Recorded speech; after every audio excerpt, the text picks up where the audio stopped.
वा शेट वा, कॉपी करताय.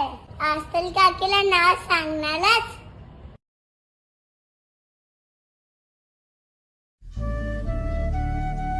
बाबा त्या दिवशी काय बोलत होते ते माहितीये? आता देश कमकुवत झालाय, त्याला भ्रष्टाचाराची वाळवी लागलीये.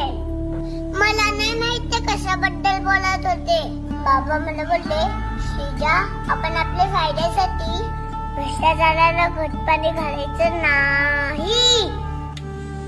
मला ते पण नाही समजलं, पण तुझी कॉपी सीमा काकीला सांगू नये म्हणून तू ही घटपाणी मला दिलीस ना, तेव्हा मला समजलं ह्याला भ्रष्टाचार बोलत असतील.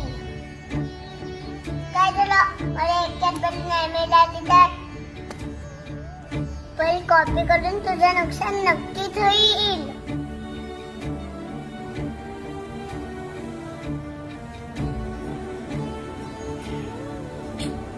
काय करते? बाबा बोलतात भारताचं भविष्य आपल्या खांद्यावर आहे, म्हणून खांदे बलवान करते.